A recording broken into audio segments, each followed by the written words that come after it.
ഇതാര്? ഇന്ദ്രൻ സതിയോ? എപ്പോ വന്നു? ഞങ്ങള് കുറച്ചുനേരമായി വന്നിട്ട്. മാഷ് ഇവിടെ ഉണ്ടായിരുന്നോ? ഉണ്ടായിരുന്നു, ഇവിടെ തന്നെ ഉണ്ടായിരുന്നു.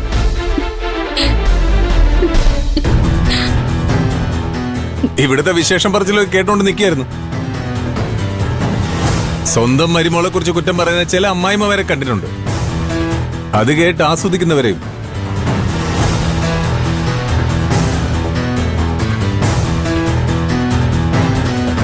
മാഷേ, വീട്ടിൽ വന്നവരോട് മര്യാദയ്ക്ക് സംസാരിക്കണം. അതാ ഞാനും പറഞ്ഞത്, വീട്ടിൽ വന്നവരോട് മര്യാദയ്ക്ക് സംസാരിക്കണം.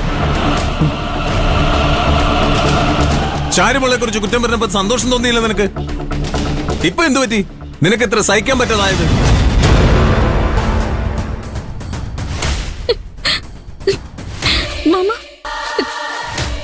നീ ഒന്നും മിണ്ടാതിരിക്കും മോളെ. ഇവള് നിന്നെ ഇത്രയൊക്കെ പറഞ്ഞിട്ട് നീ മിണ്ടാതിരിക്കുന്ന എന്താ? ആ, എന്തു പറഞ്ഞാലും നീ മിണ്ടാതിരിക്കുമെന്ന് അവക്ക് നന്നായിട്ട് അറിയാം.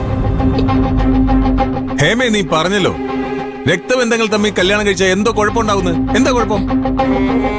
നിന്റെ ബന്ധത്തിൽപ്പെട്ട രമേശനും അശ്വതിയും തമ്മിൽ കല്യാണം കഴിച്ചപ്പോ നിനക്കൊരു കുഴപ്പമില്ല.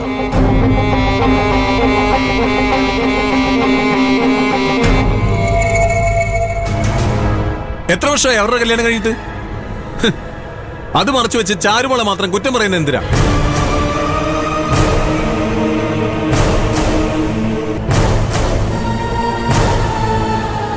ചാരുമോളുടെ ആകാശിന്റെ കല്യാണം കഴിഞ്ഞ ഏത് സാഹചര്യത്തിനാണെന്ന് എല്ലാവർക്കും അറിയാം.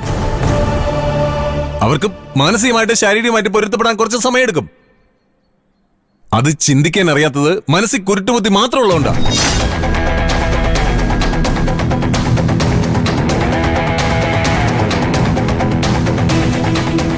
ചാരുമോളുടെ ആകാശിന്റെ ജീവിതം അവര് നോക്കിക്കോളും.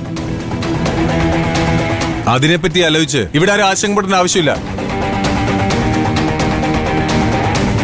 ചാരുമോളെ പറ്റി ഇനി തെറ്റായ ഒരു വാക്ക് പറഞ്ഞാ ഞാൻ എന്താ ചെയ്യുന്നത് എനിക്ക് തന്നെ അറിയാൻ പറ്റില്ല.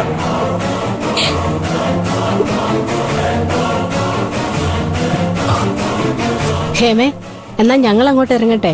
ആ, അതാ നല്ലത്.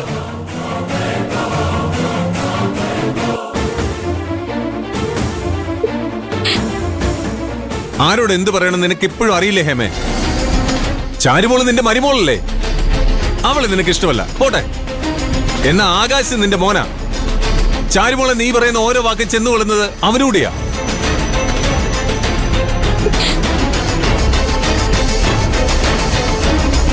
ഇനി ഇതുപോലൊരു വാക്ക് ഈ വീട്ടിൽ കേട്ടാ ഹേമേ, ഇത്ര നാളും ഞാൻ പറഞ്ഞ പോലെ ആയിരിക്കില്ല. ഞാൻ ഇല്ലാത്തതൊന്നും പറഞ്ഞിട്ടില്ല മാഷേ. ഇവനെ കുറിച്ച് ഒന്നും പറഞ്ഞിട്ടില്ല. ഈ വീട്ടിൽ കയറി വന്ന സമാധാനക്കേടിനെ കുറിച്ച് മാത്രമേ ഞാൻ പറഞ്ഞിട്ടുള്ളൂ.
ആ, ജോജിയോ?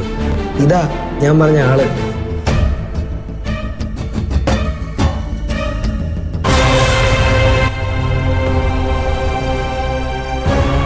എവിടാ സ്ഥലം? കൊല്ലത്താ. കൊല്ലത്തോ? അതെ, ഞാൻ ഇവിടെ അടുത്ത് ഒരു ഫ്രണ്ടിന്റെ കൂടെ ആയിരുന്നു താമസിച്ചുകൊണ്ടിരുന്നത്. അവിടെ ആണെങ്കിൽ അവന്മാരെന്നും അങ്ങ് കള്ളുകൂടിയാ.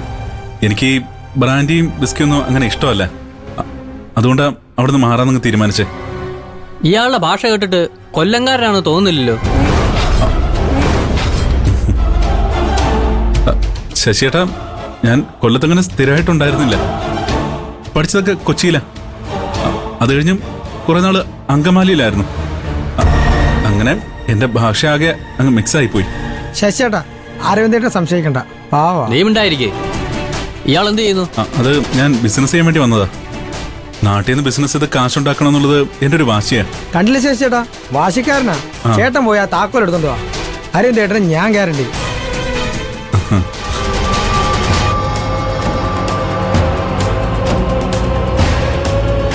അരവിന്ദേട്ടാ എന്റെ ജാമ്യത്തിലാ വീട് തന്നിരിക്കുന്നത്. വെറുതെ എനിക്ക് പണി ഉണ്ടാക്കി വെക്കരുത്.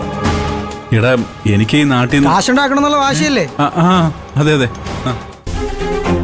കേറി വാ.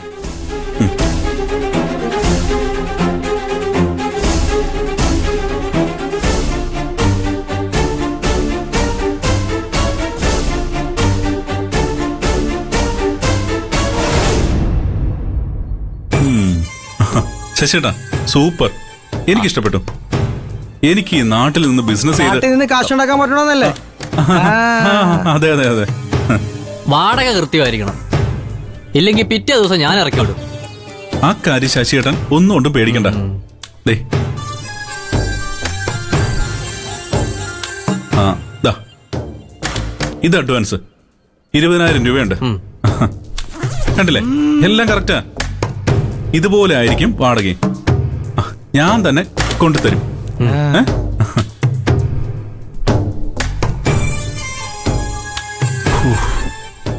അപ്പൊ എന്റെ കാര്യം എങ്ങനെയാ ചേട്ടാ?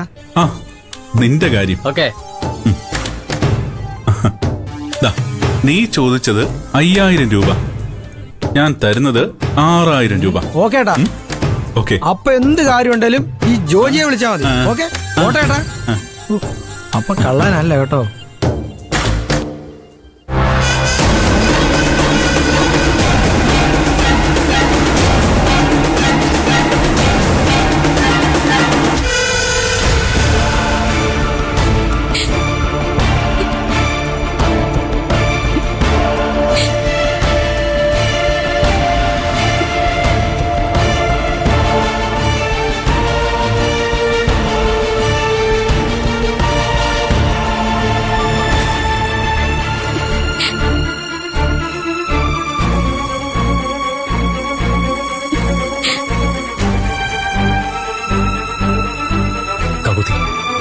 സോറി. അക്കുചേട്ടൻ എന്ത് സോറി പറയുന്നത്? ഞാൻ കാരണമല്ലേ നിനക്ക് ഇങ്ങനെയൊക്കെ കേൾക്കേണ്ടി വരുന്നത്? അല്ല അക്കുചേട്ട, എന്നെ സമാധാനിപ്പിക്കാൻ പറയുന്നതാണെങ്കിലും എന്റെ മനസ്സെന്നോട് പറയുന്നുണ്ട് എല്ലാ സത്യങ്ങളും. കാക്കോത്തി മറ്റാരെങ്കിലുമാണ് കല്യാണം കഴിച്ചിരുന്നെങ്കിൽ സന്തോഷമുള്ളൊരു ജീവിതം ഉണ്ടായേനെ. നിന്നെ ഈ വീട്ടിലേക്ക് കൊണ്ടുവന്ന് നിന്നെ കഷ്ടപ്പെടുത്തി കരയിച്ചുകൊണ്ടിരിക്കുകയല്ലേ?